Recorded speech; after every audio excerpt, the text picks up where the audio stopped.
Bonjour everyone, I am Anne-Lise Cailiez and welcome to Parlez-vous CEO, where we ditch the corporate talk and get real about entrepreneurship. Each week, I chat with founders and CEOs who build businesses their way, through the failures, pivots, and breakthroughs. And they bring the fire.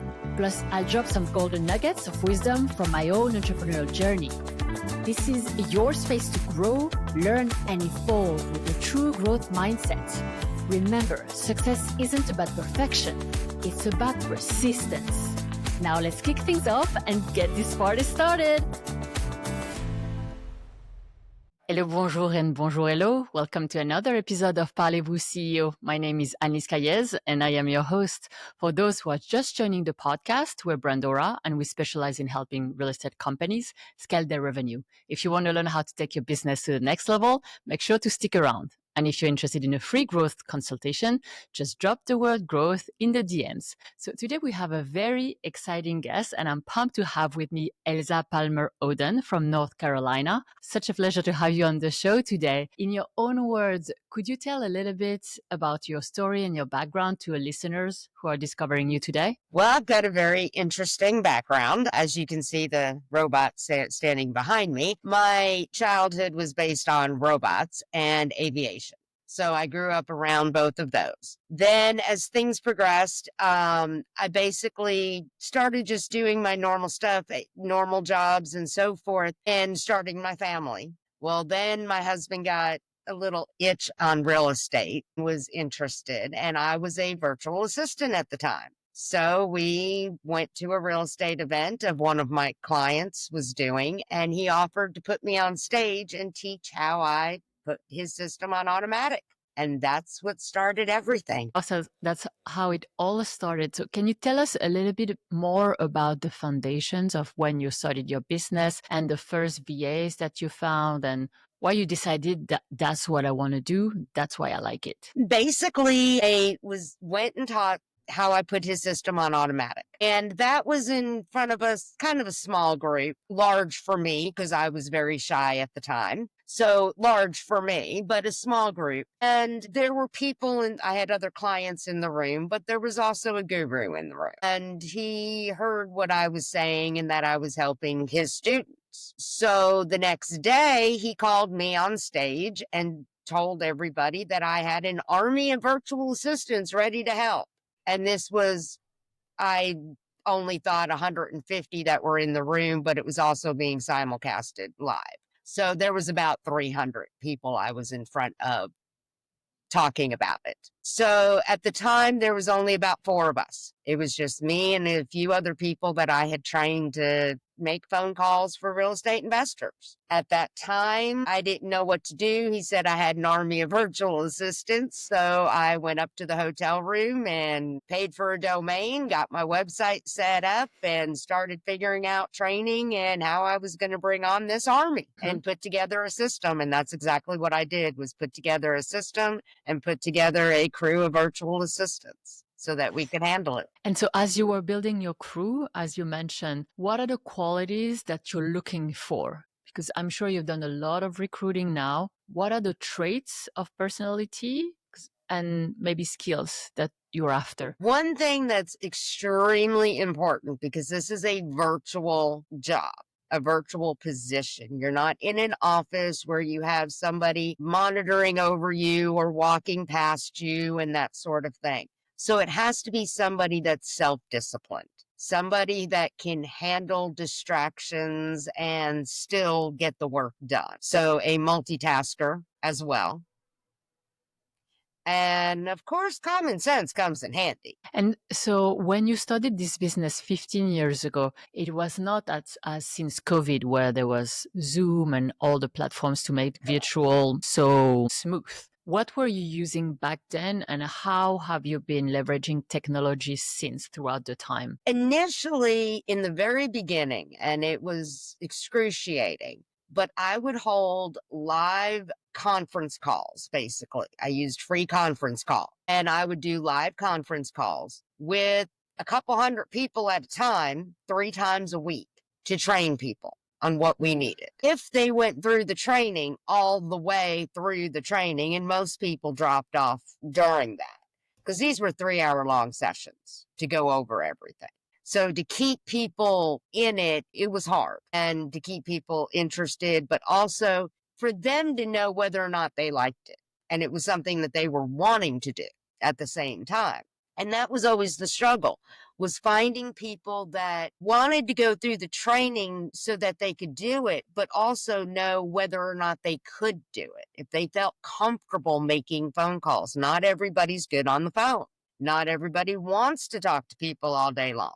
So the job wasn't for everybody, but everybody was looking for a way to work from home. So I had to go through that, and that was a lot of trying to bring people on board, and that was hard. I've evolved since then to, I was doing smaller training sessions with some of my crew, let my crew train them, and then hear from somebody doing the job. And I've done the job myself, but hearing from other people that were doing it. Then I've changed it to an actual online course type program. So they go through the training videos that I've put together, and then they take a test. If they can pass the test, which the test is just, if you've watched the videos, you can pass the test. So as long as they can pass the test, then we bring them on and let them make some test phone calls to see if they are comfortable with the job. And if so, then we bring them on board. So we've had to use a lot of different programs. I use a lot of Zapier within my system, and using the video conference calls or the video calls that I've recorded and put out there for them, and monitoring the test, which I've got automation taking care of the test part of it and so forth. Then we move forward. They also have to live in the United States. So that's one key thing. We've run into a little issue from time to time. We had one person give a address in the United States. Come to find out, he was in Turkey. He wasn't in the United States. He wasn't a U.S. citizen in Turkey or anything like that. He was a Turkey citizen living in Turkey, falsifying that he was in the U.S. and trying to work for us. I don't know what he was trying to do, but we had to get rid of it. So we've had to make some other adjustments due to stuff like that. So finding ways in your recruitment process to qualify people and making sure that they're evidently US based, since your business model is US based virtual assistants. And so for the people listening today to this episode and looking to hire their first time VA, they're not used to hiring VAs or assistants. And a lot of people think about it, would love the support, but they don't know how to go about it.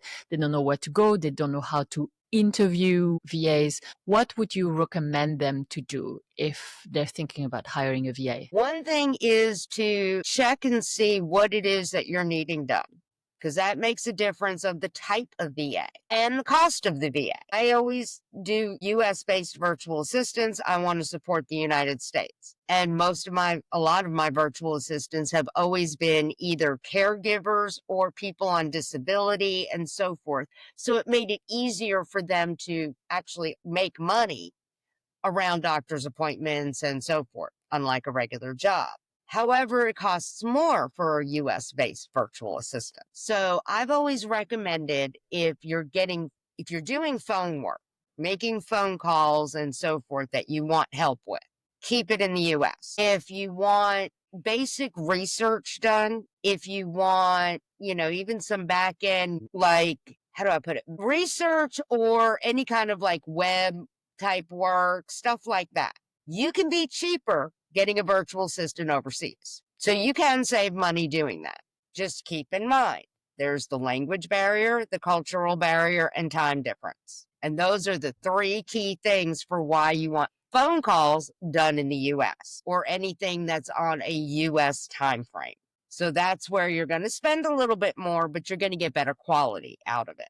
Mm-hmm. And that, of course, we all want better quality. Always look for people, whether you get an individual virtual assistant, then you have to worry about training them, hiring, firing, all of that. If you go through a company like mine is, you don't have to worry about that. Because if you and the VA don't click for any reason, we'll get you a different one. It's that simple. You don't have to worry about the training. You don't have to worry about hiring and firing. So Absolutely. That's what makes a difference. Absolutely. And I went through it myself. I tried both avenues. I tried hiring through agencies. I also helped client find VA. And I've also had the need. I've had my business for 10 years. I've also had the need for VAs. And I've learned the hard way. I tried hiring by myself and definitely lost money doing that, lost money and time because you Mhm. will also have to put in place the systems with the person, setting a payment, making sure they're on time. It's hard to keep accountability if you're the person overseeing them. Whereas if you have someone who is also overseeing them, an agency, that Mhm. definitely as an owner, that makes your life a lot easier. And also processes, right? Having invoices sent to an agency is different than having it sent to an individual. There is something to say about working with an agency. I find it a lot easier. I've tried both ways, but I find that working with an agency is a lot easier and something then you don't have to worry about. It's under control. You also know if your VA is sick, for instance, or on vacation, there can be a replacement. There is a solution. So that Mhm. feels really good. That's something less to think about. So I would also definitely recommend going through an agency if you can. Elsa, would you have a story to share with our audience with some of the first clients that you onboarded? Um, and any experience you had as a first client? We've had some interesting virtual assistants as well as clients that I've had some interesting stories about. As far as the client side goes, really the most interesting is when they are too narrow with what they want. Okay. Not open minded. So they only want like properties within 5 miles of where they live. Well, you just restricted yourself. So now the VA is not going to be able to perform either. So it makes the VA look bad because they're not able to get the stuff for the client, but the client's not open to go within 20, 30-minute driving period. When you say that, do you mean that for instance, let's say the broker is expecting the VA to find listings within a radius Yes, within a very short radius and they're because they expecting the don't want VA to to go find a very listing? far to go to the property. Interesting. But they would count, so some agents would count on VA to find listings for them. Correct. Basically, it'd be investors looking for sale by owners I see. that they can go and try to get the property on, I see. that they can I get see. it under contract. But they also wanted over a certain year, within a certain distance, also with certain like 3 bedroom, 2 bath, 2 car garage, has to be over 2,000 square foot, newer than 1980. All these different things, you're limiting yourself hmm as a business, and the VA is not going to be able to do their job hmm because they're not going to be able to find much hmm at the same time. So it kind of hurts on both ends.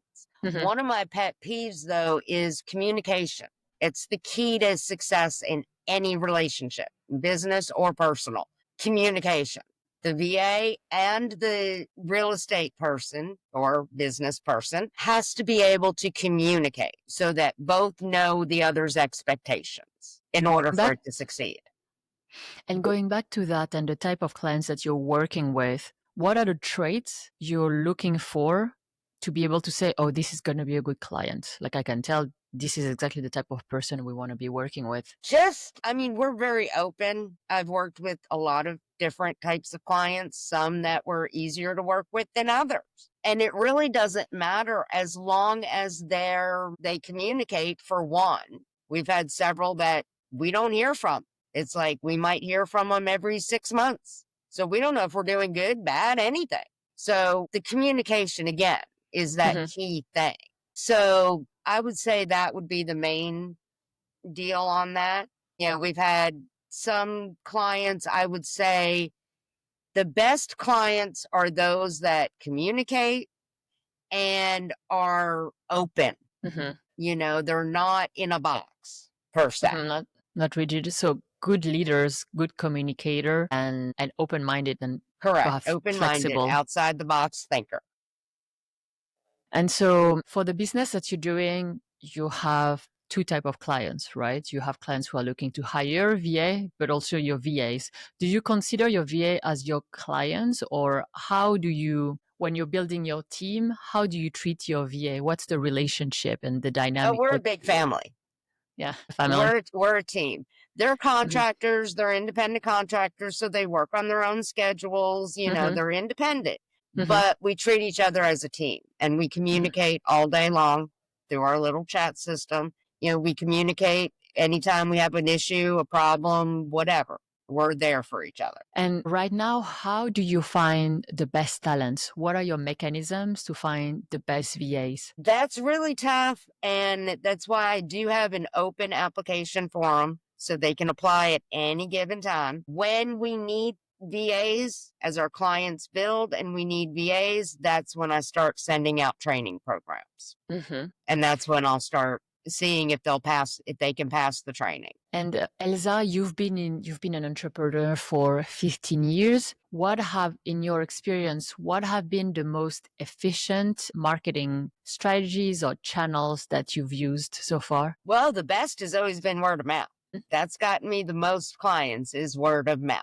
For sure. LinkedIn has been a very good one as well. So LinkedIn, I would say, is probably the best out of the social media ones. I get a little bit of attention off of Instagram or Facebook, but not as much. It's mainly off of LinkedIn. And if you had a magic wand to solve one of the biggest challenge of your business, what would it be? Economy. Economy. And absolutely, that's tell me more about this. Basically, the way I look at it is like my business has slowed down, just like a lot of other small businesses. Everything has kind of slowed down with the economy. And until the real estate market changes, which that's one big thing as well, the market has just gotten so crazy. Unless the market changes and people feel more comfortable in spending money for the help that they need, they know they need it. They just might not have the money to spend on it. Mhm. So Mhm. that's where I think the economy plays a big role in my company, like any other small business. Absolutely. And Elsa, do you have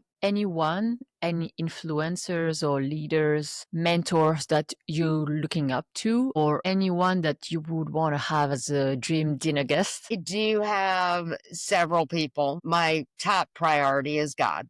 God put me in this position, put me where I'm at. So Mhm. he's my number one. But some of my clients are also my mentors, the people I look up to. They've been my clients from the very start, from 15 years ago.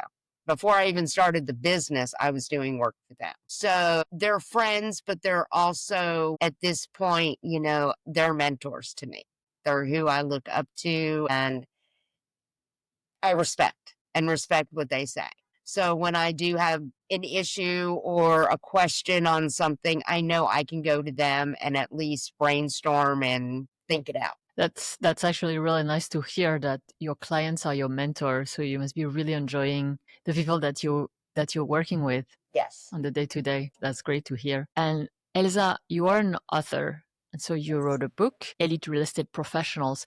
Can you tell our audience a bit more about what the book is about and who it's ideal for? Well, the book, I was a co-author. So each chapter was written by a different real estate professional, most of which were investors. Some are investors and realtors. And most of the ones in this particular book happen to be some of my clients. But we all wrote the book together. It was the best-selling book on Amazon. And it was geared to give a little insight in different forms of real estate, doing different types of deals. One of the authors does the we buy houses.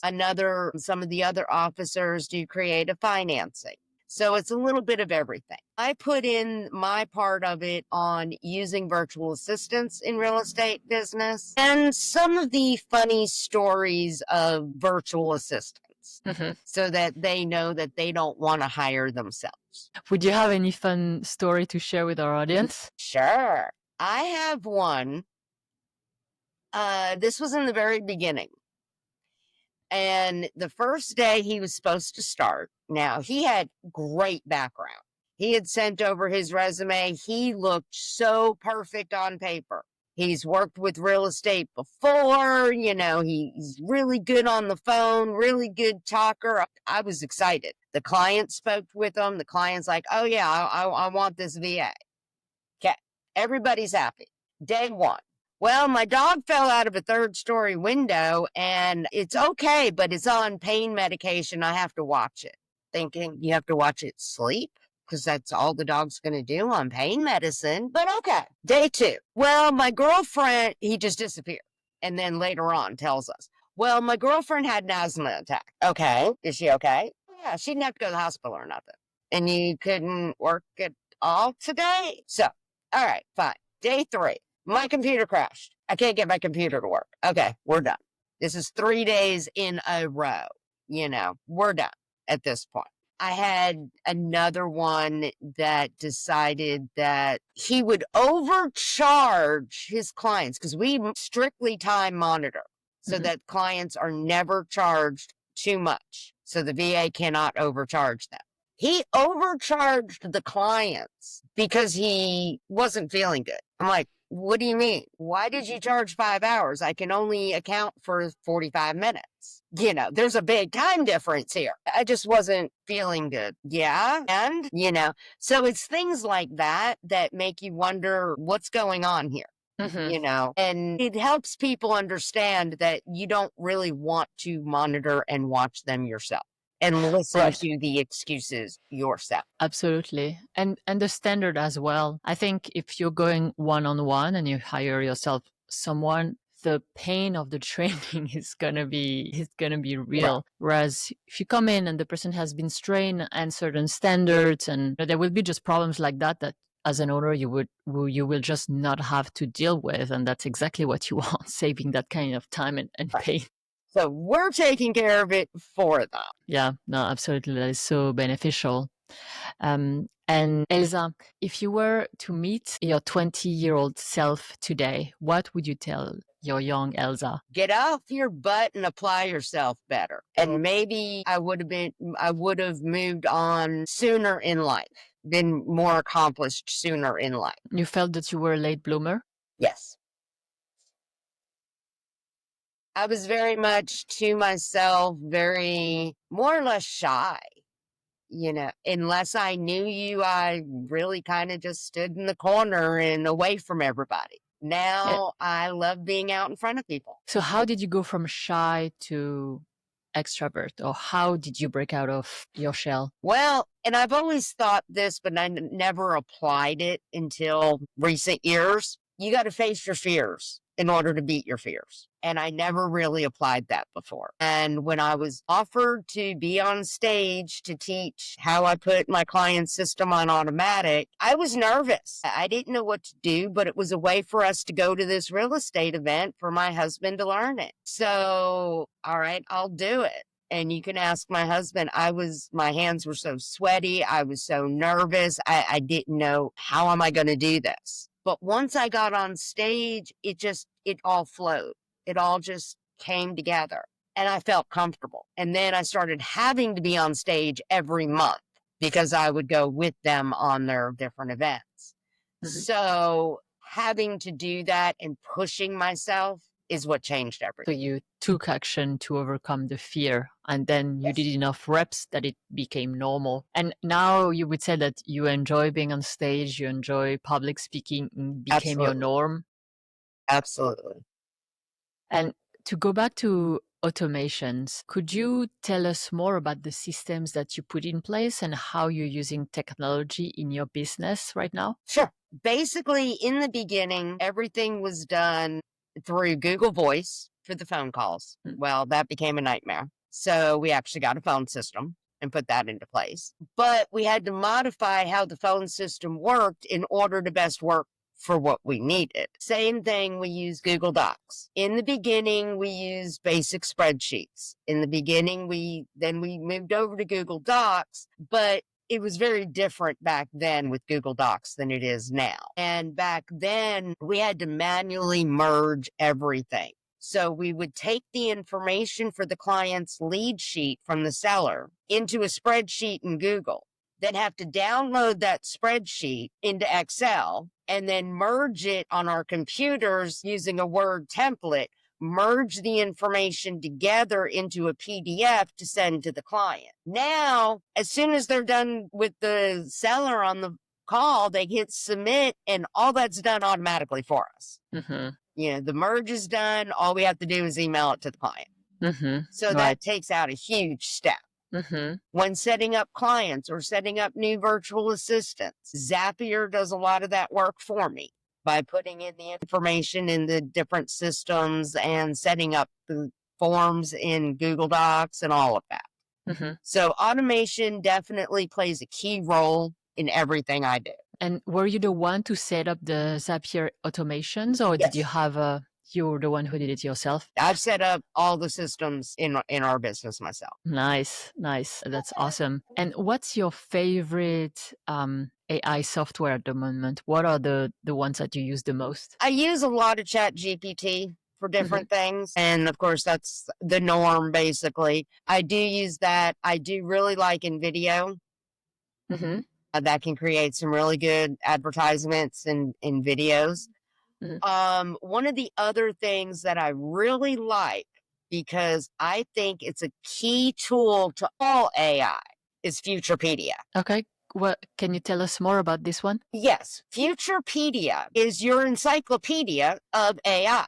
It is all the different AI programs, with whether they charge for it, it's free, or there's a trial. It'll tell you what it does, and you can search for different things. Like, let's say you're wanting to write a book. So you put in there writing a book.